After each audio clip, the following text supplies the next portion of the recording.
Aujourd'hui, nous avons parcouru les rues d'Abidjan, nous avons parcouru l'intérieur, mais nous constatons que l'Ivoirien a besoin de 4 choses. Bien se nourrir, bien se loger, bien se soigner et surtout avoir un système éducatif performant pour leurs enfants. Voici les préoccupations de l'Ivoirien. Mais aujourd'hui, là, qui en parle? Personne. Personne. L'opposition n'en parle pas.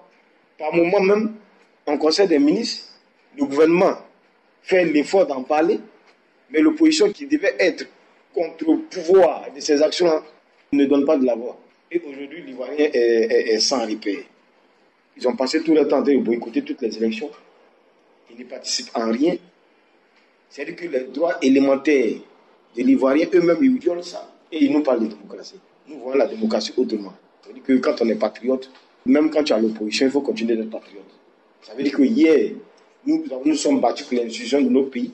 Aujourd'hui, si nous sommes à l'opposition, nous devons continuer de nous battre pour ces institutions, même si on ne partage pas les mêmes opinions que ceux qui dirigent ces institutions. Mais malheureusement, nos ennemis nous servent autre chose. Ils nous démontrent qu'on est patriote, que lorsqu'on est au pouvoir, et une fois qu'on arrive à l'opposition, il faut se comporter autrement. Il faut fouler des pieds les institutions qui existent. Nous disons non. Nous institutions comme cette manière de faire là. Donc la problématique entre nous et nos ennemis, c'est un peu ça. De façon globale là, voici un peu la vision de la CPE. Nous, notre rôle là, nous avons compris que ce qui peut ramener la cohésion dans ce pays là, c'est-à-dire qu'il y a beaucoup de structures, mais fondamentalement les gens n'ont pas compris ce qui peut ramener la cohésion. L'Ivoirien, s'il a l'abri des besoins basiques, vous allez comprendre que ce pays-là va connaître la paix durable.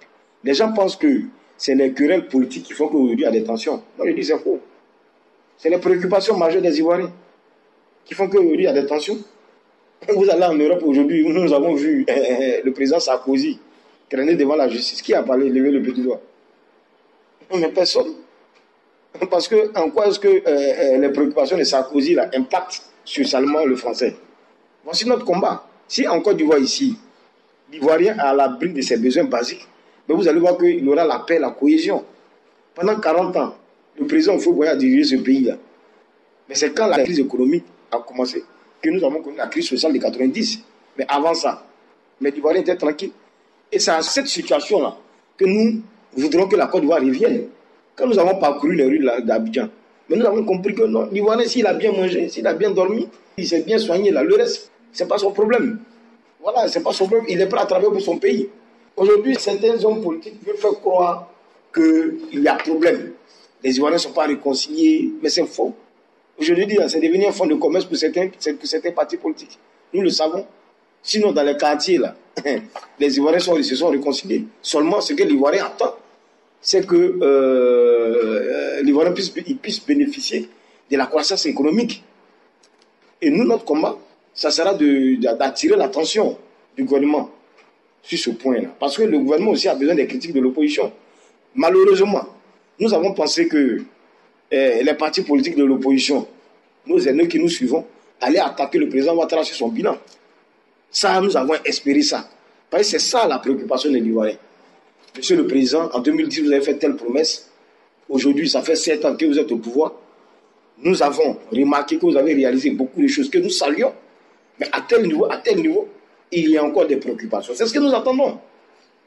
Donc nous profitons pour saluer d'abord ce qui a été fait par le Président de la République. Aujourd'hui, là, franchement, vu le travail qu'il fait, franchement, aujourd'hui, la Côte d'Ivoire a fier à lui. Mais le hic, nous voudrions qu'il aille plus loin pour que cette croissance en profite à toute la population. Et c'est ça notre combat aujourd'hui. Et pour réussir ce combat-là, ce n'est pas l'affaire du gouvernement seul. C'est l'affaire de tout le monde. C'est l'affaire de tout le monde. Il faut que tous les Ivoiriens puissent s'impliquer, véritablement. Il ne faudrait pas qu'on s'asseye pour dire non, c'est l'affaire des gens qui sont au pouvoir. Nous là, on ne se sent pas concernés. Parce que si on les aide à bien diriger, c'est le RD qu'on aide. Mais ce n'est pas le RD qu'on aide. Si aujourd'hui là, on pousse le gouvernement à bien travailler, ce n'est pas un parti politique qu'on aide. Mais c'est l'Ivoirien qu'on aide. Et c'est comme ça que nous là, à la CPE, nous appréhendons la politique. Donc nous avons décidé, ça je vous le dis, et ça vous allez le savoir dans les jours qui viennent, de poser véritablement les préoccupations des Ivoiriens. Et je suis convaincu que le gouvernement attend ce genre de critiques.